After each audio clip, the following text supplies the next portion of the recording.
Thank you for joining me on this journey that I started a couple months ago. Actually, I appreciate you. Yeah, I'm excited to hear about it and connect Yeah, around what you've been diving into. did I say that right? Maria Yep, Macsay. you got it. Macsay, not Moxie, not like Moxie. Macsay. Nope, you got it. It's like Mac and say and just put them together, sandwich them together. Macsay. Awesome, awesome. So, do you Yeah. have roots in Hungary? It lives there, or is that so far back that you have no connection to Hungary? But like I have family there. We just don't really speak. Um, but when we go back, there they are. So Same they're thing for Denmark. Denmark much closer. Like my grandmother is there, my aunts are there, and cousins as well. So there's more of a link there. And I also don't speak Hungarian. So when we were there, like there was a language barrier, but I did grow up speaking Danish. So there's a link there for sure. And yeah, we would go back to Denmark like every summer and sometimes summer and winter and live there Mhm. for a year. So there's deeper roots. Oh, wow, that's cool. So, how did you end up on the West Coast? Was that your independent journey, or your family? Like, how'd you end up like where you're at now? I would say my independent journey. We started in Arizona as a family, and then I went to Chicago for college. I moved to New York for some years, and then during the lockdown, the pandemic, I moved to San Yeah. Diego. My brother was here, and it felt like a nice change of pace from New York City, where everything was like super contained.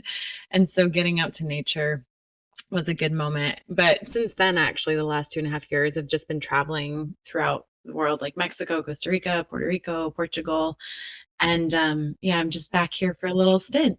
So, we were in I'm not sure if you've heard of Puerto Vallarta, Yep. Puerto and Vallarta. then yeah, and then north of that, there's Sayulita and San Pancho, so spent, like, Mm. 4 months there, and then a month in Mexico City. Yeah, it was beautiful. It's an amazing country, and there's so much that I still haven't seen. So, Mhm. you sound familiar. Have you been? To Mexico? Yeah, Yeah, yeah, yeah. I've been. I mean, my family's Mexican. I'm Mexican American. I've cool. been so many times, but usually it's always to our home state because it's to see relatives. Like actually, the last time I did go was actually as a tourist, as we say. I went to Cancun, and it was cool. It was cool, but I didn't get that usual feel of Mexico because I went as a tourist. Like I was in the resort section, Yeah, and super it's a big different. difference. Yeah, and like there was a moment when we went to Chichen Itza. I don't know if you've ever been to Chichen Itza, but quite remarkable. You should visit. I don't know if you've ever been there. Have you been I there? Chichen haven't Itza? been. You've No, never been to? no. It's really really majestic. It's you just feel the energy and the spirit.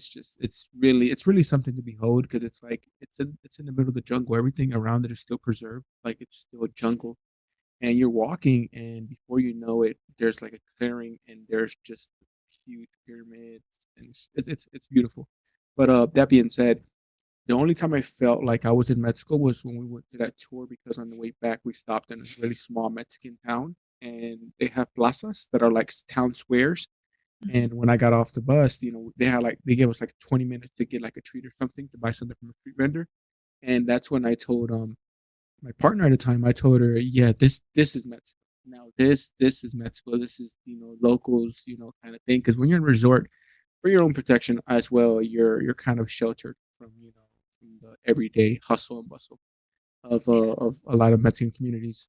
Unfortunately, but it was cool. But I do need to go back. But like I said, usually it's like when you go to Mexico, you go to see your relatives because if you don't, it's also like, why aren't you coming to visit us? They don't say that outright, but it's kind of like, oh, you're in Mexico? Like, why'd you go to, over there instead of coming over here? You're welcome here. Like, we'd love to have you, but it's something that I do wanna go back and, explore more stops as a tourist. Definitely Mexico City. Yeah, it's super great there. When we stayed there, we actually stayed in a local neighborhood and it was amazing. It's like to your point, the experience Yeah. of being in that is so different. Like the street vendors and the food and the culture and the energy. Um, it's just so alive and it's so wonderful to witness how people live and how they connect and engage in the markets. Like that was one of my favorite Yes. things is like going to the Yeah. markets and like we were in this neighborhood for a month and the first week you could tell they were like, who are these outsiders? And then by like Yeah. week two, because we were like going to the markets and eating the food, they were like, okay, so they were cool with us. uh But yeah, it's so special to get that experience, and like anywhere when we travel, right? To like really get the the heart of the people, I think is such a treat and reveals something so special about communities and about culture. Good Mhm. passionate Mexican, I would imagine. Yeah, and my Spanish is like getting by, like day to day is like Yep. decent enough. So so they did, yeah. And it was fun. And I found that too, and I think that this is true for a lot of travel. It's like I found that even if you don't have it perfect or you're not exceptionally fluent, if you're just trying and giving an effort, it like sort of it just creates respect because it's like, oh, you're trying to meet us in our language versus like what I think can happen sometimes when people travel is like not everyone knows English, and it's like no, not everyone, and it's not Well, meant it to be depends that way. Like also. it's privilege, but it doesn't Yeah. have to be that way, you know? So It just depends taking also time. because going visiting Austria a couple times and passing through Germany, it also depends. I mean, you can't put it all on one person or one person represent the whole culture, but trying to speak German with like Austrians or Germans, they're a bit more strict. I mean, there's some that cut you some slack and they'll be like, like it's cool that you're trying, but they don't give you that many brownie points. Like you kind of have to Okay. earn it, right? And in German Yeah. itself, it's a difficult language. So there's some that will be like, okay, like we appreciate you for trying, but more often than not, it's kind of like, it's kind of like they're not impressed. It's like I feel like, yeah, I feel like Latin America, or from my experience, Mexico, but obviously I've experienced other cultures, but I feel like Mexico, they have that warmth, and if you do try, it's like, oh, Mhm. that's like, oh, that's cute, that's curious, oh, that's cool, and they'll follow along with you. Because also me going back to Mexico when I was younger, even now my Spanish isn't the best, it would still be ridiculed, but it's much better than it was when I was younger. But going back there when I was younger, they would mock me, but like in a playful way, because I spoke, we say pocho, like when someone doesn't talk like a native tongue, it's like, you're an outsider. So I Oh, kind of okay. spoke it kind of choppy, but they still, family. It was all in good fun. Yeah, yeah. I guess it's dependent on each country because I think I've heard and each sort of like community, I guess I've heard too maybe about France a bit. Like they're also a little less Oh forgiving. yes, I've heard about France. It There's depends. Yeah. stereotypes because there's exceptions to every rule, Yeah. but I do hear your point. Some places are a little bit more like, oh, that's cute. Other places are like, Yeah, you should do better. yeah, you should do better. Try again. Yeah, yeah. Hmm. So seeing your cadence in the way you talk and the things that you bring up and you make note of when visiting these countries, like what do you feel came first? Because I mean, you living on the West Coast, it's kind of like, of course you live on the West Coast because that's like the hot spot for, like, the spirit and people who delve into these kind of, platforms or occupations. Like, do you feel like the West Coast kind of called you first, or did you move to the West Coast and then feel like, oh, I want to delve into, we'll get into your profession, but kind of teasing your profession, did you feel like you wanted to kind of delve into that, or did that come before your relocation to the West Coast?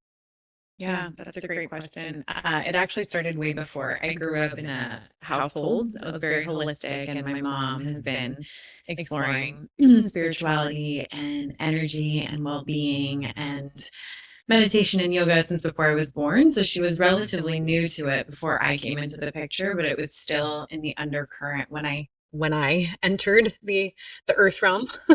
um, so I really grew up in it, and it just kind of it was just my norm, and then I happened to find myself feeling really drawn to things like, Abraham Hicks' Law of Attraction or Mike Dooley, who would talk a lot about how our thoughts create our reality, and so a lot of the power of our mind to create our reality, I started delving into when I was around 14, 15, which is a long time ago now, even though hopefully it doesn't look like it. No, try 20 years ago. Literally, it's 20 years ago. I can't even believe that's real. Um, yeah, but so that's when I really got into that, and it just kept unfolding, in time. So it's been a big part of my life since I was born, I would say, and then I've just continued to find attraction to it and deepened into it in my own way, in my own time. Yeah, so I guess I'll think of your example. I'll take your example of someone like cutting you off, right? Maybe that's a place we can go from with this.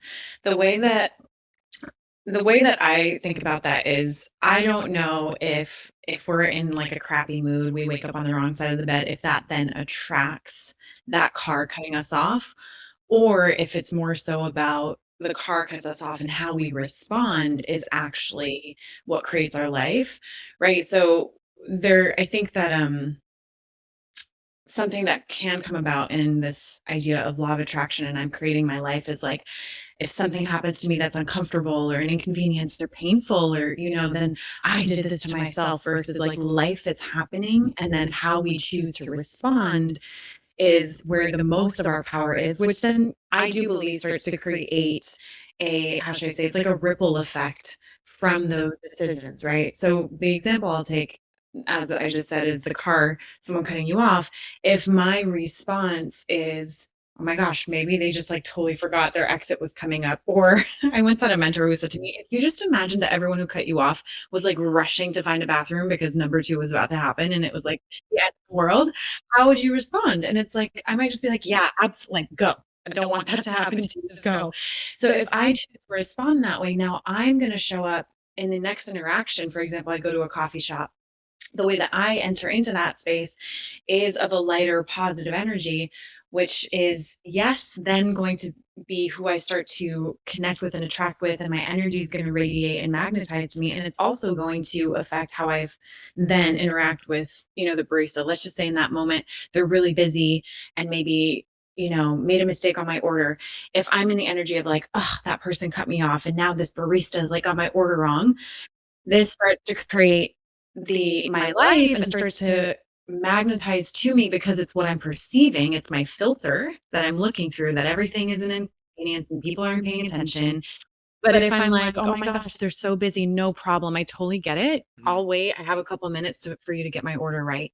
Then I start to see, I'm looking through the lens of like people are doing their best and there must be a really good reason for why everybody's being the way that they're being. And so what it does, it creates our inner tone of energy and vibration that ultimately is better for our health. Because when I'm like, I'm in a contracted state, I might go into fight or flight, which in and of itself is creating a distribution of hormones in the body that, when distributed constantly, can be detrimental to the body and like the tissues. Mhm. But why I say that is it's really like the way I'm choosing to respond starts to release certain chemicals from our brain. I once heard Yeah. someone say that our brain is our pharmacy. So it's like, do I want the good feeling hormones or the ones that make me Yeah. feel kind of tense and uncomfortable and cranky? And so by the way that I'm responding, I start to create interactions in my life that then either allow me to feel good or not feel good and continue to allow me to then release good feeling hormones or not, which creates my inner state. And then it becomes this whole, Wow. it's just like a cycle. So that's how I would see that. That sounds uber complex, but it's something that I would imagine you don't even think about because it's your everyday life. It's what makes it's your DNA, right? It happens naturally. Like you try not to think about that way. I mean, because the, the basic way that someone would try to explain that from the normie perspective, if you will, from the person who doesn't know anything, it's optimism. But that's not simply optimism. I mean, I'm sure optimism is a part of it, but you're Yeah. speaking of something that where you're kind of molding your soul and attracting the energy that you want. So it's not just Yeah. optimism. Yeah. No, I wouldn't say, I love that you're actually bringing that back. I think there's optimism there, but there's also the power of our potential power for us Mhm. to choose and Mhm. create Yeah. each moment, right? Mhm. So there's optimism there, which is like I'm choosing to see life and people through this lens, which doesn't mean that I don't see what's happening. Like if someone's being really just like out of line, like Yeah. I'm Like not you're. Yeah. delusional and be like, oh Yeah. my God, they're amazing. It like see things for what they are. And when possible, choose the optimism, choose to sort of believe in the best is happening until you're shown something else, if you're not ready for it, and then advocate the fact that we have the power to create the next moment and to choose how we interact. So even if someone is being really rude, and then instead of being like, this delusional optimist, like, oh, like it's fine. Yeah. Yeah. Instead of being like, okay, here's how I could choose to respond to this from an empowered place, which would be maybe I need to set a boundary with this person, like, hey, this energy, like this kind of conversation is not okay Yeah. here. Um, I'm going to ask that we separate. I'm going to ask that you give me space. That's okay too, because you're taking care of yourself. But it's the way in which I do it, right? Like if I start name calling and like being a certain way, being violent, that's also a choice. So I can choose to be strong and firm with myself and see what's happening. And then I also can choose to then later be like, you know what, that probably had nothing to do with me. Is there something I Yeah. need to like learn about myself? Maybe there was something that I need to learn about myself, Mhm. which is still being empowered enough to learn about life. What is life teaching me? And then if I've like done the work and I'm like, you know what, I think that I showed up. I really feel like I showed up in my best self. And so perhaps this was just a person having a really bad day. I don't need to make this personal or stay attached to it. I can choose to let it go now. So it's all about choice and being empowered in the decisions that we're making. That's so interesting because also when you said how you choose to react, also if you choose to react with anger or frustration, you're also now carrying the weight of that on your spirit, right? Because now you're in a bad mood, now you're grumpy, now you're frustrated, and now maybe a loved one is gonna tease you like they probably always do, but now because of that anger that you're carrying from that earlier interaction, now you may lash out against them. When they had nothing to do with it. Right. They're just teasing you like they always do. Like, what Maria, like I always tease you like this. Why are you snapping on me now? And it's because of the earlier interaction that you had with so and so, and you were aware of it, but instead of just dismissing them, you kind of maybe insulted them, and now you're carrying that with you. Because I've never had an interaction where I responded with an insult or even violence. I've never had an interaction where after it I felt like just free from it. It still lingered even after the Mm, fact. It lingered with mhm. me even after the person was out of my circle. Maybe they were thinking about something else totally, but now it's still lingering with me. That I had Yeah. to react in a more confrontational manner. Yeah, and it's so good to have that awareness. And I think you're right. I've had the same experience. I don't usually feel like, oh, I'm just free from that moment. And I've had experiences like that too, where it just sticks. And so what I think it's all kind of about being responsible, which is then Mhm. if I notice that, then and let's say you did tease me and I was like, "Ah," and I got a certain Yeah. way, then we have a choice again because it's not about being perfect. We're going to be human, right? And Yeah. and this is where I used to put a lot of pressure on myself. And I think that once we start to do the work, perhaps that can happen. But it's not about the perfection. It's about being human and doing our best and then meeting the moment. So if I did lash back out that and I see that like, oh, I was out of line, it might look like, hey, please forgive me for the way I just reacted. I can tell I need some space because I Yeah. had a weird interaction this afternoon and I'm taking it out on you. Right. So sometimes it's difficult to do if we're attached to being right and attached Mhm. to not being vulnerable, if we're like trying to be tough and self protective. But that's what really allows moments to flow and moments to mend much more quickly, which is like, please forgive me. That had nothing to do with you. I'm going to go take some space because I can tell I didn't clear this Mhm. experience from earlier. Or it means coming back into a space and being like, I know you love me and I know you're just teasing me from a good place, but I'm feeling really sensitive because this thing happened. And so I'm just Mhm. not in a space for joking and like being picked on.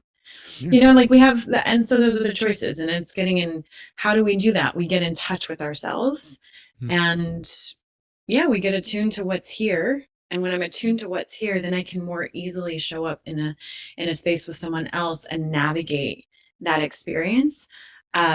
So it's not about pretending that didn't happen. It's not about like trying to spin it into optimism if it still feels shitty, Yeah. It's Yeah. about being true and honest in the moment. Of course, because also, I mean, like you said, we give ourselves too much power sometimes, that we determine so many factors by reacting. Because I've had moments I seem like a calm, collected person on this platform because I'm looking at stuff retrospective actively. But like in the moment, whether it was being grumpy or being another thing that we hear a lot in society is being angry, like hungry. So when you're I angry, relate to anger. right? So I think it's called being hangry, right? Hangry. Yep, I don't know if I'm yep. making that Hungry and up. angry. No, Yeah, you're right. it's like I've had moments of like that where it's like I'm just hungry, I'm like fed up, and I'm like, ugh, like I'm just like on, just and doing something dumb, and then later look at it like, oh man, why did I react that way? Or why did I even like I love this person loved me. Why was I grumpy with this person? Why was I such an asshole? And sometimes if you don't deal with these things in the moment, they can, linger and it just becomes a bigger thing. So I think the way you're talking about these things, being like, look, listen, I'm just on the edge right now. Give me some moment. It's like that's very good. I think that's how you want to deal with these certain situations because we're all gonna have them. We're human and we're gonna have them. Totally. So like it's easy for me and you to seem calm and collected, like we have all the answers, but in the moment, in the thick of things, I lose my shit. I'm very capable of that. You know. Oh, totally. Me too. Very capable of Mm, losing my shit and also getting wrapped up in my head and my emotions. mm, And so, and this is where, like, even just being able to have this kind of awareness of choices that are there can start to open us to a new potential in the moment of heat. So it just means that, like, maybe the next time we don't get it perfect, but after we're like, oh my gosh, I remember this conversation about being able to respond or to just share where I'm at, and I didn't do that. Okay, so how can I do that now? I can go back in and say, next, right? To repair. How do we create repair? Because we have a lot of power to do so, and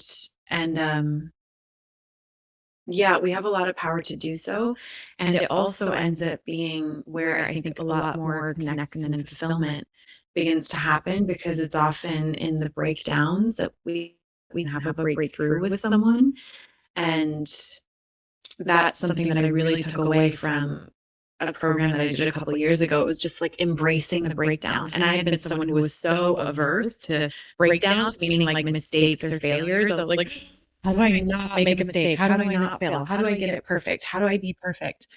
And and through that course and also through friendships and relationships, I just learned like, oh, we're not going to get it perfect. And the better skill is actually to be able to see a breakdown moment as an opportunity to break through with love and with kindness and with conversation to the best of our ability, right? So I think that that's a huge takeaway, which also just takes the pressure off and allows us to like put one foot forward and develop this skill within ourselves when it comes to communication and relating and being being authentic about where we are in the moment. Speaking of I think we both have really good genes. I think we're both in the same age bracket. So they say that youth is wasted on the young, and we learn these things now, and we're always like, oh, when I was a teenager, I was so dumb, or I mean, I don't know if that applies to you, definitely for me. Even when I was in my 20s, I was like, I should have known this, I should have did this different. Like with your clients, when they approach you for holistic coaching, do you deal with like past issues that they probably have weighing on them, or is that like a different side of like working on self development? I mean, the past is a crucial part of being able to move forward if something is unresolved or stuck. We're stuck in Mhm. something from the past, Yeah. which many of us are in some way or another because there's Mhm. impressions in our life that had a really big impact or there's still wounding around. So that is a part of the way that I coach. Because there's so much wisdom there when we're able to be with what happened and see it through a new lens and actually get the wisdom from it so we can move forward and apply it to our lives. And what I would say in general, and I'm practicing this too right now in my life, is like bringing compassion into ourselves. Like we really do our best in the moment. I do believe that about 98% of humans. Like, um, I believe we do our best with what we have, with what we know, with how we grew up, with the experiences we've had, with how we look at the world, with the information we have or don't have, education we have or don't have. That's at least my belief. And so can we come at it then from a place of like, I do wish I knew now what I knew then and I didn't. So can I have compassion for the fact that that's where I was at and just like love that version of myself for doing their best and then also bring in Mhm. forgiveness. So forgiveness for towards myself, forgiveness towards others, and I love we probably won't go into this much, but I love this frame on forgiveness is really not about the other person. It's not for someone else, it's for ourselves. Because what forgiveness Yeah. does is set us free from Yeah. where a lot of our energy can get bound in past situations. So I think bringing in compassion and self forgiveness or forgiveness can be super supportive. And sometimes it is really helpful to work with someone to do that if there are events in life that feel more dense and difficult to sit with on our own. I've Yeah. definitely found that to be true. Hmm. Yeah, I mean, recently I had like, I had an instance where I had to forgive myself, and I wasn't like, for me, it's something that it was weighing on me recently, and I had a friend talk to me, and he's a counselor, but we were just talking because I guess off the record, we're talking as friends, not in a professional capacity, and I was just lamenting a certain situation that happened months ago, and just basically throwing a little bitch fit on my part, right? Doing something really dumb and throwing a little fit. And it was weighing on me that maybe that caused X and Y to happen and that led to Z. And my friend was just like, listen, you have to forgive yourself. First of all, you're not that powerful. And second of all, you're not perfect. So you're allowed to freak out every now and then, and look back at it retrospectively and forgive yourself and hoping the person that you're affected will forgive you too. But first, you have to forgive yourself because it's going to keep weighing down on you, and you're giving yourself too much power for Yeah. that moment in time to cause so many other things. That's not, no, it's not that simple. And it really helped me when he said these things, and it really took a lot of weight off of my chest because I was carrying that. I was carrying this for the longest, and it was really heavy on me. But him just mentioning like, yo, bro, like it's not that deep. Like you did something, you reacted, and you have to forgive yourself and continue from there. But you doing this did not lead down all these avenues that happen. So when you say forgiveness, is that something that, depending on the client and depending on the certain thing that happened, is that something that you focus a lot of time on, like self forgiveness? I think it's case by case. It really depends on the situation in which there's a charge around and the situation that's desiring healing, like what aspect is it. So it's very case by case. And, sometimes forgiveness is not the next best step for someone. Sometimes Mm. anger Mm. is the next best step because anger teaches us a lot about where our power is Mhm. and where we may not have had the awareness or the opportunity to assert a boundary. Mhm. And so, it's one of those things like I've done this before because I had these tools from a very young age. So I remember going into forgiveness work around something that happened in my childhood, but I was like bypassing all of the emotions that needed to happen first for me. Meaning like I didn't get into the anger, I didn't get into the sadness and the hurt and the fear. And so like later on in my 20s, I ended up going through the arc of like the anger, the terror, the sadness, the hurt, and then space for the forgiveness towards this person could actually genuinely open up versus bypassing it. It's kind of like, are we tending to the wound or are we putting a band-aid on it, calling it healed, but actually with forgiveness, but it's not yet. So I think it's an important distinction in it. And that's why I say like it really depends. Sometimes forgiveness is where we're at and it's the most potent thing.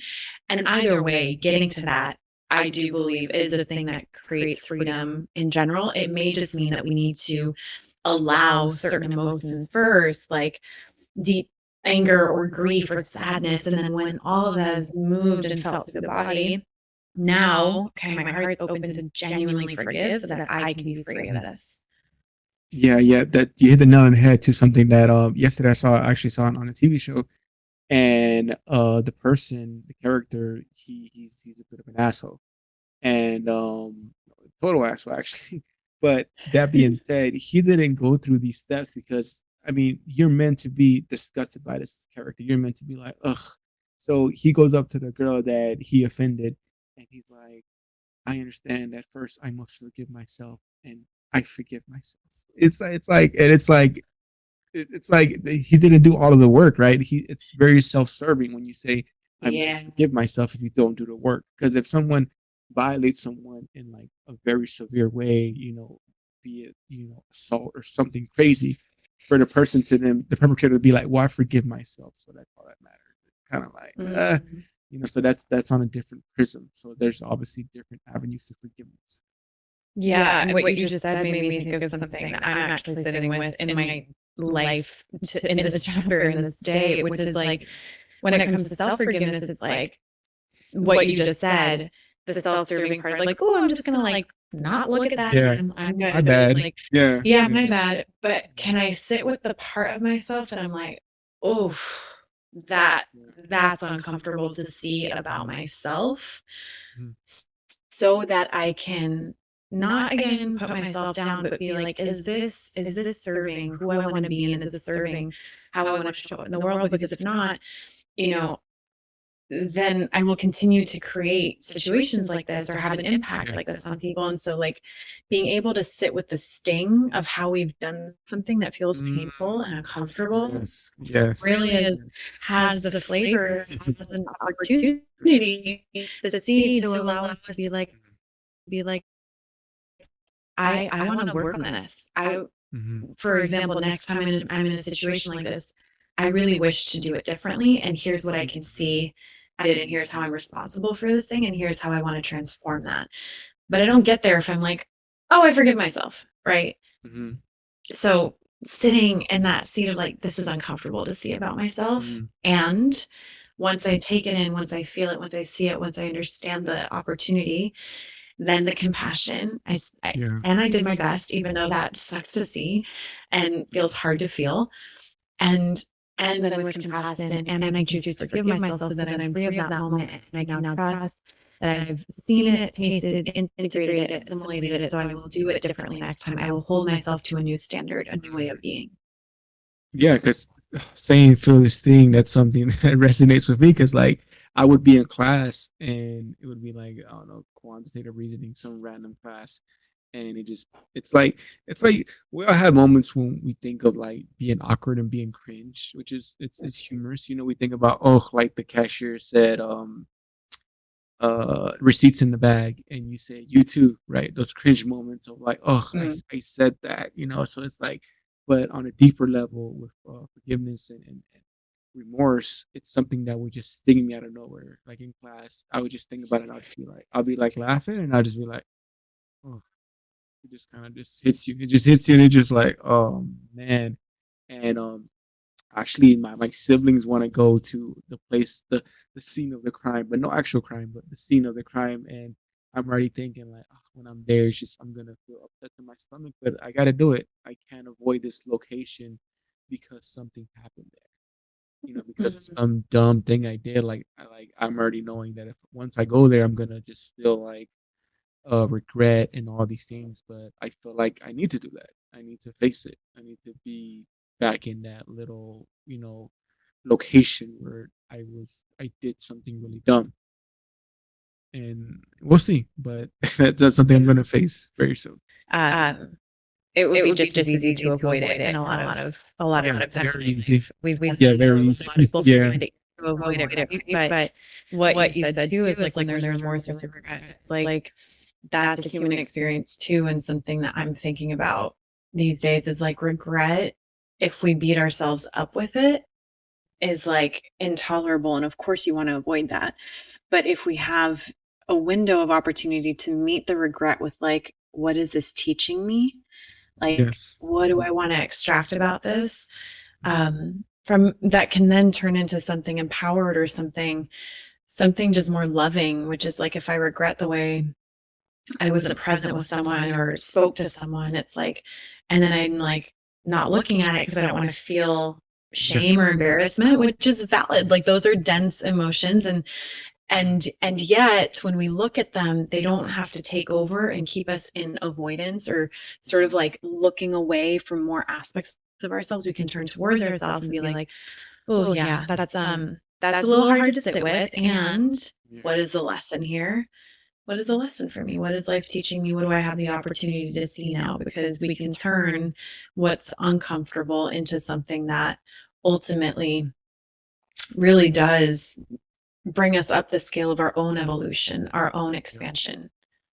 Mm, that's very well said. That's forgiveness for you, right? I mean, it's a never-ending process, I think, because even if you do the work, one day something could trigger you and trigger that sentiment all over again, and be like, "Oh man, Totally. I was such a douche. Why'd I do that?" You know, why it's just really dumb. But going to anger, and I saw one of your recent Instagram, I believe Instagram reels, and obviously I'm not familiar with the practices. I'm outside looking in, but I saw something where like there was, I mean, I don't know if it was anger or grief or a combination of the both. I mean, I guess they could be similar, or because you mentioned earlier breaking down, and it reminded me of this video that I saw on your feed. Um, what do you classify that as? If you know what I'm talking about. What? Yeah, I do. It's Yeah, the like video. what is that? Yeah, Yeah. so referencing the video, it's from one of our retreats where one of the women in a somatic breathwork practice ended up having a big wave come up that was ready to release, to be out of her body. Uh, and so is this the one? And I'm sort of like supporting her in that final Yeah. release. Is that the Yeah, video? yeah, yeah. It's because I Yeah. don't want I don't want to miscategorize it because I'm not familiar with it. So that's why I'm genuinely curious. But yeah, Yeah. it's like you're behind someone and they look like Yeah. they're like screaming or like letting out Mhm. anger or something like that. And yeah, just delve into that if you wouldn't mind. That's very interesting, Yeah. very powerful. Yeah.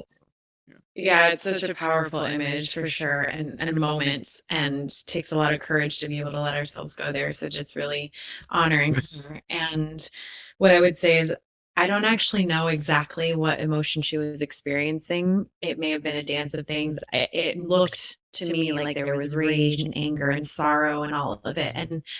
And I think that that's actually true to our humans as our emotions as humans, which is they're likely more woven than the mind understands them to be, meaning like we think we have anger over here and then sadness over here and then, Yes. hurt over here.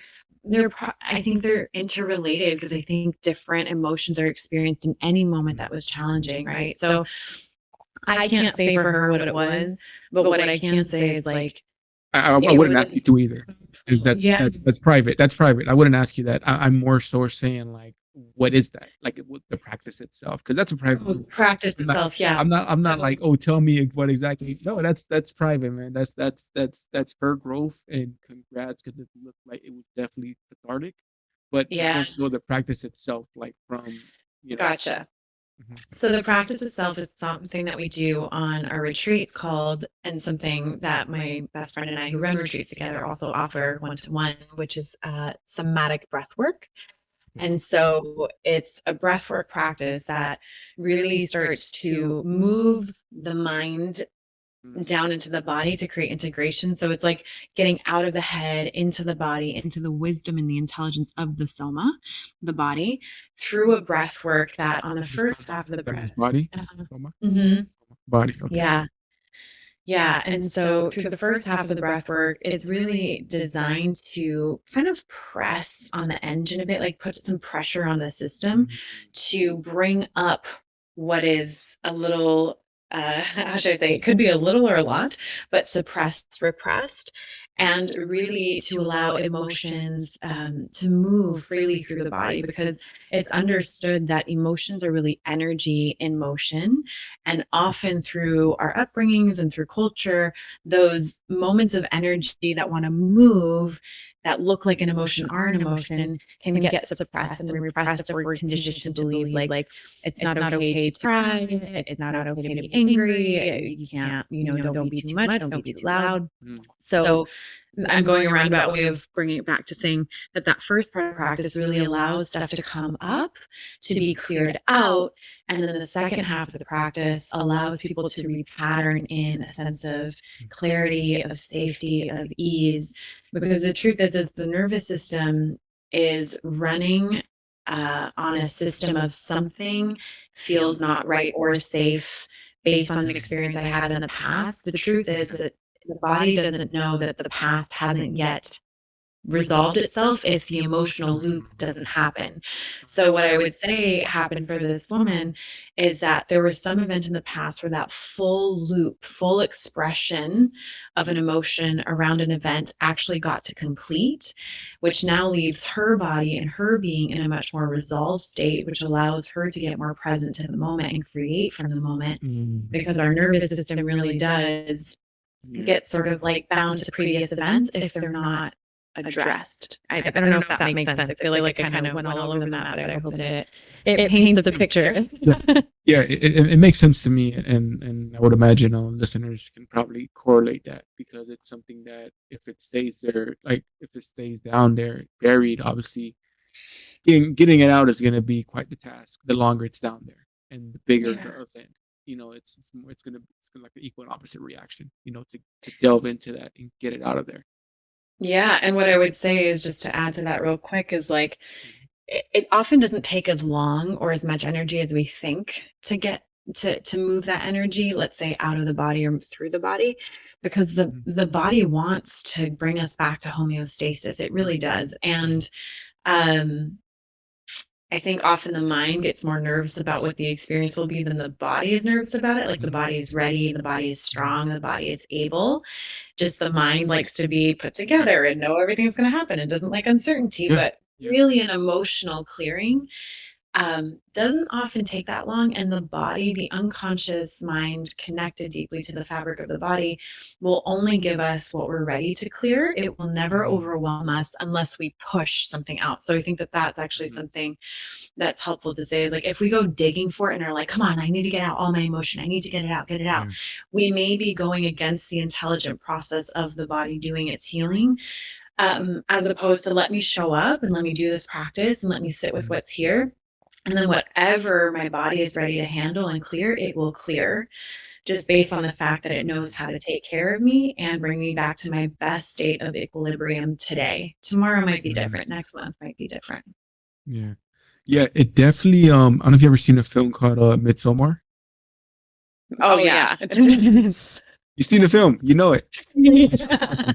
So it's something that maybe I'm just a film nerd or something like that, but I really like what the director did in it, and it was something that was interesting because that reminded me of that. I don't know if you remember how well you remember the film, but the main character, the female who had the douchey Mhm, boyfriend. I remember watching that movie mhm.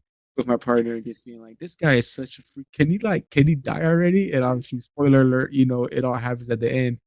And so the main character, when she has that breakdown, you remember, and she's surrounded by the girls from the community, and they're all like Yeah, breaking down with her and like yeah. yelping and crying and breaking down.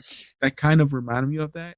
And it was very interesting because what the director did there, and I believe he confirmed it later in interviews, was that in the moment that the normie, because the normie goes into it and being like, this is a cult film, right? And it is, right? It's out there.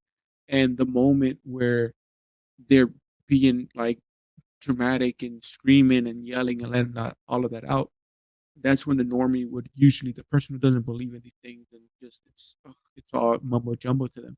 That's when they would be like, okay, this is a cult confirmed, but actually that humanized them. And it was very well Mm, done by the director, because the most intense part of the film, that if you see that without the whole surrounding and the whole building up to the story, you'd be like, okay, this is like some cult junk, something's happening here. But because you see the film, that actually humanizes them, letting out all of this mhm. anger and this rage that they have suppressed. And that's when the main character, she realizes she's home now. She's the what it was, the May Queen, like the Summer Queen, something like that. Uh-huh, She was the uh-huh. Midsummer Queen, and it was Yeah. something that it connected to me when I saw the video. I was like, oh, this is kind of like so. I don't know if you see that there, or am I just kind of reaching for straws?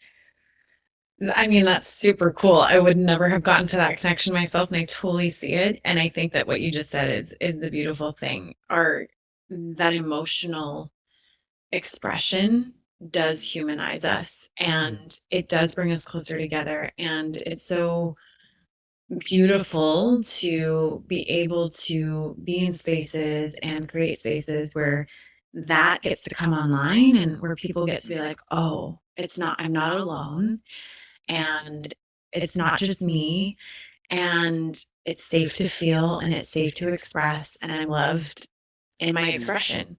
Again, because of a lot of imprints we may have gotten from our childhood, or misunderstandings we might have created, or Mm. just straight up like conditioning around emotions that we may have Yeah, taken on, yeah. so. Don't show your emotion. Be vanilla, Mhm. right? Don't be. Yeah. Yeah, and the truth is, like, children, babies are not vanilla. They are expressive. They are so expressive. And what we can observe too in children is if we allow that intelligence to be there, if a child is crying over the fact that like they didn't get the ice cream that they wanted, Mhm. like that they are fully invested in being Yeah, obsessed that ice with cream, the yeah, fact that it didn't yeah, happen. And then they could turn around and see a puppy and be like, "Oh my god, a puppy." And now there's yeah, an adoration. That's an intelligent nervous system. A mature nervous system and an intelligent one is not one that's like, I am vanilla. Nothing is happening to yeah, me anytime, yeah, right? That's actually completely unnatural, but it looks to be like the normal thing. It's not. yeah, Creates a lot of challenge. And so an intelligent nervous system is that of a child. And it's like, oh my God, I'm so upset about this ice cream. And you feel it fully, and then something new captures your awareness, and now you're able to be present for that. It's like, "Oh my gosh, how sweet." And now I'm joyful, now I'm playing. So watching kids is always a beautiful, beautiful masterclass on being real, being in an intelligent nervous system and a body that is present and attuned and knows how mhm, to regulate itself, as long as we continue to give children mhm, the space for that. And as adults, we can come back to that. It may take some work, it may take some moving into the past to start to understand why we didn't allow that to happen or why it couldn't happen, and to clear our slate to then become childlike again in that way, you know? yeah, yeah. Of course, I feel like there's something in that. Maybe, I mean, obviously, this isn't to bash, intellectuals or being intellectual. Obviously, it all plays a part in our upbringing and our body composition and mental composition. Moreover, but like, do you feel like that's something we've kind of lost? Because, I mean, for lack of a better word, these expressions of like whether it be anger or just being very physically expressive, right? Just letting these vocal things out, it's almost primal. So do you feel Mm. like we've kind of gotten away from that because we've, like you said, I'm vanilla, I have everything figured out, I'm an intellectual, this explains that, like this kind of lust, or not lust, but this hunger that we have for intelligence, that we're kind of above lashing out like that, and having this human moment of like breaking down like that. Do you feel like that's something that we kind of got away from? Yeah, I think so. And I think it's a part of what happens in conditioning, to be in society and to not be disruptive and things like that. And it's not to say that we want to go so fully spectrum to be like a 3-year-old, because that's Yeah, also of not course, going of to be course. conducive Yep, to like yep, to of being an course. adult. But it's about, if I have an emotion around something, can I be responsible? Mhm. I'm feeling an immense amount of anger in my body. And then where the intellect can come into support is to be like, okay, I can see that I have a ton of anger. So I need to remove myself and just express and emote my anger in a private space where I'm not putting it out on anybody else, Mhm. so that I can come back into a harmonized place, not from a place of pushing it down, but from a place of Yeah. expressing it in a mindful way, and then continue to operate in the world, right? So it's like a both and. I would say that I do think that we lean on having become over intellectualized because of information age, and we rely on thinking and data, and so the emotional body has not, I think, had as much space to be Yeah. to be right. And so now I do think that we're coming into, in a lot of, not every space, but in a lot of spaces, a lot more dialogue around how Mhm. to allow both to exist, and how to Yeah. know, like, you know maybe we want the sort of reasoning to be able to drive the car, while Yeah. right next to us we have the emotion that's like there to be like, this is what's happening, this is what I Yeah. need, but we're not having the Yes. emotions drive the car, right? Mhm. They're co-pilots. They're supporting each other, and so that there is a healthful way to do this. Yeah, because I Yeah, don't it's think it's one or the other. It's the yeah. perfect marriage. Exactly. It's like yin yang. You need that balance, because if you have one without the other, you're not like fully alive. You know, to Right. not sound like a total hippie, but yeah, it's. I mean, that's kind of. I mean, that's the gist of it. I think it makes sense, and it's funny because we see it in pop culture and films, and we always see like these people who, you work in cubicles, you drive home in a cubicle essentially on the freeway, and then you go home to your little apartment, right, your own cubicle. And I mean, in the film, one of my favorite films, Fight Club, obviously that's that's a dramatization, that's theatrical, it's an exaggeration, but it's kind of a similar point where they start a fight club because the narrator tells the other, character how much do you know about yourself if you've never been in a fight. And there's something very primal about being in a fight and having to, fight someone and have these adrenaline and this chemical and just that very primal state of just being in a fist fight with someone. And it's something that they were kind of longing for because they were very conditioned, right, as to what males were supposed to be. And it's something that I see there, obviously in a more dramatized fashion. But that's something that I kind of connect where people kind of long for this human emotion and this human like adrenaline in a way. Yeah, that's powerful. I can't believe I haven't seen Fight Club because it's like a classic. I haven't seen Yeah, it. it's like a cult classic, right? It's enjoyable. I mean, I enjoyed it. It's definitely worth a watch. Yeah. Yeah. And what you're saying is I think that I saw someone post the other day and it was a man and he had been sort of looking at his relationship to like having become the nice guy and then having missed all of this opportunity to integrate like the he called them darker in this way, but I would say what you're saying perhaps is about like that primal, Yeah, the the aspect that's a fighter, that's a protector, that's the hunter, that's this. And I yeah, think that I can't speak for men because obviously that's not how I was incarnated this time. mhm, But I think there is something there, right? Like that being able to have a link to that must be so important for manhood and an integration of not feeling split and actually coming into one's power. And I think the same is true for women, which is like mhm. how I would relate to it is coming out of good girl conditioning, be the good girl. Yes, I was gonna ask you about that next. Yeah, Yeah, coming out of yes. good girl conditioning to Mhm, honor the dark feminine and the light and mhm, like and both of it, the sort of like primal and angry mhm, and rageful, and then the beautiful and the generous and the compassionate. And so it's like mhm. when we can weave those more, I feel like then we become much more of the whole, which is to bring back the symbol of yin and yang. It's Mhm. like it's all in there. It's not just half, it's both. It's all in there. Yeah, so like going to gooder conditioning, and I guess I'll kind of steer us that way in this fashion. Shout out to one of my earlier guests, Alana.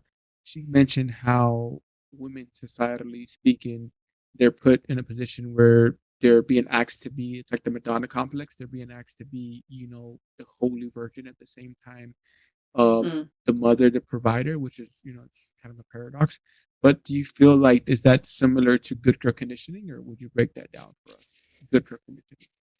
Because I've Yeah. actually never heard that. I've never heard that phrase, and I'm usually in these realms of terminology, and I've never heard of good girl conditioning. So Yeah, I'll describe how I've extracted good girl conditioning to mhm. present, and then I guess you can tell me if it sounds similar to Okay. what you guys discussed about the Madonna complex. But good girl conditioning coming into like there's a lot of people pleasing Yeah. and perfectionism and putting self last or putting self after others. It's like making Mhm. sure that everything is good, everyone feels good, there's no tension in the space. I'm not going to make tension happen. I'm going to be nice and I'm going to be good and I'm going to get good grades and I'm going to look the part and I'm just going to be really pleasant, which looks like perfectionism, people pleasing, Mhm. putting ourselves last. Mhm. Um, and often creates a lot of inner turmoil, inner unsettledness, anxiety, from my experience, depressive episodes, and really the sense of like, I don't know who I am, but we might not even get there because a good girl can be so conditioned to make sure that she's sourcing self-worth Mm. and peace from how everyone around her is doing and how well she's perceived, like how she's perceived, right? So Yeah. fear of judgment and fear of rejection is all really big. So in that sense, at a certain stage, we might even not realize that, like, oh, I don't even know who I am or what I want. But when the door opens to look at that, I think that's when the opportunity to move out Mhm. of the good girl pathway, let's say, opens, because then we can start to look at and like, oh my God, who am I? Like, if I'm not trying to please everyone or look Mhm. perfect or be perfect, what do I want? Who am I? Yeah. How would I show up for this? And we start to Mhm. realize that, yeah, that there's a lot to explore, which can be a little difficult, and it's liberating, and it's the pathway to liberation. So yeah, that's how the first part is how I would describe good girl So do you conditioning. feel like the pendulum swings back the other way? Because it's almost like it's a trope almost that when people, boys and girls, are raised like in a religious household, first chance they get, whether it be college or moving out by themselves, are gonna go extra hard because it's gonna swing the other way because they weren't able to experience certain experiences in adolescence. That's similar Mm. to like when someone goes into that discovery mode of, okay, who am I now? Does the pendulum swing far the other way now because they have to explore? I can't speak to it from a place of like having studied this on a psychological level and like all of that, but I would say that that's my impression, that we Mhm. do tend to swing the opposite way, and especially if there's been much more restriction in one's life. I think I've observed in people and in friends who had more restriction than I had, that the pendulum needed to go quite far to then Yeah. come back to like a place where it's like the wholeness of Mhm. who they really feel they are, and how Mhm. they're presenting from a more grounded place shows up. I think that's true for anything, right? Like if we take, for example, good girl conditioning, if someone's really used to people pleasing and being a yes person, and this happens for boys and men too in their own way, Yeah. which is like Yeah. I always say yes, and like I don't want to be an inconvenience, and I put everyone else's needs first. What Mhm. could happen is, in order to break free of that, it starts to become like I'm saying no to everything, and I'm kind of like Yeah. angry and rebellious. And then we can find that place of Mhm. like, okay, let me check in. What is my yes? What is my no? Versus like everything's a no, and I need to be like boundaried everywhere, and Mhm. and Mhm. angry and all of that. So it doesn't always have to go that way, I don't think, but it can be, and often that is the way that we find balance. So the Gurkha conditioning, would it also like delving into like interpersonal relationships, like for example, uh hooking up or even flirting, flirting itself. I remember I had a partner and she would always tell me we would be flabbergasted and we would always spill the tea about certain interactions at house parties or so and so. And it was something that like girls were expected um to how would I say like we tolerate something from a guy to like kind of entertain right a guy's Mhm. advances so and so, but not say yes, because if you say yes you're a hoe, and if you say no you're a prude. So it's like you have to find a middle ground where it's like you have to entertain the guy's flirtation, and it was something like a balancing act because like the guys would hit on ex girl, and then if the girl said no, well you're stuck up and you're a prude, but if she said yes, okay, that means that you're a hoe or something like that. Is that something where group conditioning will kind of come into play, or is that a whole other aspect? I mean, I think it could come in from the perspective of like I need to be accommodating, even if it overrides what feels good and feels safe in my body, Mhm. right? Yeah. So I think that that can happen. And that has been woven into us for so long because of history, between the masculine and the feminine. And so really like just looking at how that shows up, and it's like, oh, when a woman has a boundary and knows herself and knows what's a no, now she's a call her a name, Yeah. versus like Yeah. she just is honoring herself.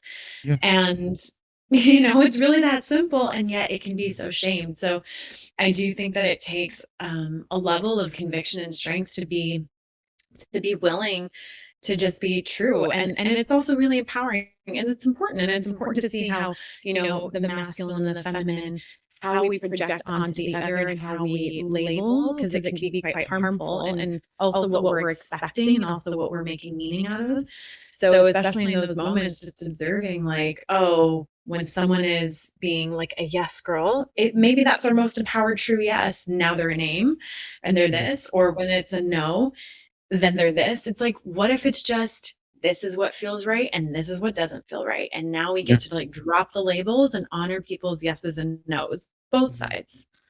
Yeah, because I have an instance where I dated someone and they were like a people pleaser.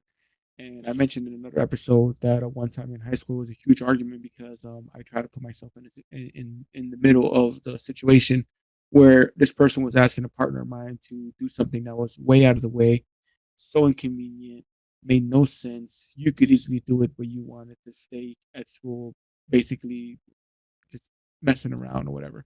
And I put myself in a situation. I was like, well, she can't do it because it's out of the way, so and so, so and so. And I was trying to like mansplain my way into there. And the guy is gonna explain this to the girls and she can't do it. And after the fact, it was a huge argument because my partner was like, "That's not what I needed." Like, and I was like, "But I know you're gonna. I know that you're gonna complain about it later, so I wanted to get in front of it." And she's like, "Well, as my partner, just be there and listen to me complain, but don't Mm, get in the middle of this and don't try to take control of this." And it was a big debacle, and it's something I had to learn. That's something that I had to kind of reassess and be like, oh, okay, because like also, I wouldn't like my girlfriend to get in front of me with my guy friends and be like, okay, Bernardo can't do this because Bernardo has an exam tomorrow. I would get teased. I would get ridiculed for the end of time. Like, oh, you want to go like a year later they could actually want to go to the movies and I'll be like, wait, do you want to ask your girlfriend first if you can go to the movies? Like, I would be ridiculed as a guy, and that's something I had to learn in the moment. Unfortunately, it mm. was an argument, but I had to learn it nevertheless. Yeah. Yeah, it sounds like you learned it, and I think that that just comes back to, like, something I've learned too. It's just, like, we just get to let people speak for Mhm. themselves, Yeah, and yeah, yeah, and sometimes that takes a moment of, "Let me breathe. I can tell I'm wanting to speak for this person, not my place. Let me get yeah, into my center," because what I'm doing then is if I can honor this person has a truth and can speak for themselves, then I sort of like inherently also honor the fact that that means mhm, that I get to be respected for my voice and to speak for mhm, myself and to be responsible for myself versus trying to like mhm. take care of others in that way or do it for someone else, maybe because I don't think that they know or because I want to be the role of like, I got it. Like, no, let's just Yeah, let each person become sovereign and be able to speak for themselves and to do the work to get to that point. yeah, and exactly just like you said, because years later, I had a different partner. I was in a more mature state of mind. Obviously, my partner was too, because I was older, so obviously I wasn't dating the same girls I was when I was much younger. But so and the same situation arose where she was like a people pleaser, but I didn't put myself in the situation. I gave her advice here and there, like, yeah, you shouldn't do that, so and so, maybe so and so. But she came to the conclusion herself naturally to finally be like, okay, enough is enough. And it Mhm. was very empowering and very awesome to see that. Like when she Yeah. was like, yeah, you know what, so and so, and I told her no, I couldn't do it. No, I was like, you go, like that's what's up. And it was something that I had to learn from my high school days to kind of later on down the road, just let a person come to that moment where they can just tell the person, no, I'm done with doing this. This is a one-sided friendship, and Mhm. it's not conducive to a healthy, mind state. And that's something I had to learn from that past interaction, when I was in high school. Yeah. Yeah. That's awesome to have had that moment and to reintegrate that lesson. So cool. Yeah, like with your clients, I would imagine the work is never done. Because I mean, I work out every day. I would imagine these are practices you have to work out your soul and your spirit and your mind every day. It's not ever like, okay, now I'm fixed, you're good to go, have a good life. So how does that is it something that you have to kind of tell them, just incorporate this into everyday life? Like when you feel like you're feeling stressed, and we'll talk about another Instagram video you had, because they're very interesting. They're very interesting. They're very poignant, and like we'll talk about it now. So about relieving stress, right? About ways to relieve stress, and I find myself doing the last one a lot, and I wasn't even aware that I was a stress reliever. The Mm, yeah. with the lips. Fluttering the I, lips. yeah, I do that a lot when it's like a situation that is just foobar, that is just fucked up beyond recognition, and there's nothing I can do about it. I just sit in my car and I go, okay, okay, it's Yeah. fine. And that was something I was unaware of, that I was doing that. So kind of speak Yeah. to like I guess the bigger question is like incorporating everyday techniques for your clients that they can use in moments of stress? Like, how do you kind Yeah. of break that down? Yeah, and maybe that's the point we can end on because I'm just looking at the clock and I Gotcha. have a thing coming up. So we can always do a part two because this has been an awesome Yeah. conversation. So to end on this, what I would say is, yeah, the work continues. Like I'm still doing work, and what a privilege to be in a field of work where I get to continue to work because I'm holding a space where others can do the work. And so I think it becomes about like we're always going to be refining Mhm. and that's just like nature. Nature is always evolving. So it's not about let me find the thing that I need to fix because I'm broken, but it's like at every juncture there's going to be an opportunity to grow. Maybe it's like in a new job, all of a sudden there's something that comes up, or maybe we feel inspired to start a business and now it brings up our shit. But like we can work through that and grow. So we're always going to be growing, and therefore the tools are always going to be there and will be helpful, and different tools will be necessary along the journey at different points. And so I think that things that are anti-stress relieving are really great because they give us a place of coming into our own resonance and our own Mhm. clarity and our own truth. So practices like moving our bodies, meditation, dance, free expression, journaling, being curious about our emotional body, being in circles with people or in conversation with people that can hold a space of a loving mirror and not someone trying to force their impression on us, in nature, these things, somatic practices, all really Yeah. good for taking care of ourselves so that we can come back to our center and start to create a life out of our own clarity and our own courage. Very well said. And we'll leave it there. Thanks Awesome. for being on the Thank you podcast. so much for having me. I loved it. Hey, we'll do part two. Thank you, and Sounds good. we'll keep in touch. Awesome. Thank you so Okay. much.